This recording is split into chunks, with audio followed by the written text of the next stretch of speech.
ସେ ଡବାରେ ହାତ ପୁରେଇ କାଇଁ ଖାଉଛ ବାପା? ଏଇଥିପାଇଁ ଲକ୍ଷ୍ମୀ ଛାଡି ଯିବେ। ଦେ ପ୍ଲେଟରେ ପୁରେଇକି ଆଣୁଛୁ। ଏଇଥିପାଇଁ 10 ଥର ଫେଲ। ତୁ 10 ଥର କହିଦେଲୁ ନା? 10 ଥର ଭାଗ୍ୟ ଭଲ, ମୁଁ 17 ଥର ଫେଲ ହେଇଛି ସେ କଥା କହିଲି। ବାବୁଲା ମୁଁ କହୁଛି ଦାଢି କାଟ, କଳା କାଉ ଭଳିଆ ଦେଖ। ଗାର୍ଲଫ୍ରେଣ୍ଡ କଥା କହିଦେବି କଣ ହଣିବି ଜାଣି। ଛି ଛି ଛି ଛି, କଣ ଅସନା ମସନା କରି ରଖିଛନ୍ତି? ଗଣ୍ଡା ଗଣ୍ଡା ଡବା ଏ ଟୋକାକୁ ଦେଲି। ହେଇ ମୁଢି ଡବା ଖୋଳ କୁଆଡେ ଗଲାଣି? କଣ କହିବେ ଘର ନା କଣ କେଜାଣି? ଛି ଛି ଛି। ଆରେ ବାବନ ବାବନ, ସେ ବାସନ କେତେ ଦିନ ହେଲାଣି ପଡିଛି? ଆଣ୍ଟି ଆସୁନାହାନ୍ତି, ମଜା ହେଇନି ପଡୁଛି ଆଉ। କିଲେ ଛତୁ ପାତା ଦେହରେ ଫୁଟିଲାଣି। ଏ ଅନିଲି ଓଲା ଏ ଦାଢି କାଇଁ କଟା ହଉନି? ଦାଢିଟା କାଟିନି, ବଢିଛି ଗୋଟେ ଆଉ।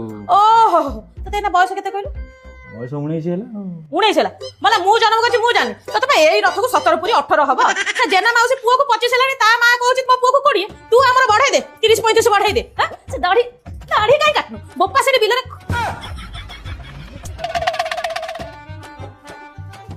ଆରେ ଭଳିଆ ଆଜି ସବୁ ଶିଖୁଛୁ ନା?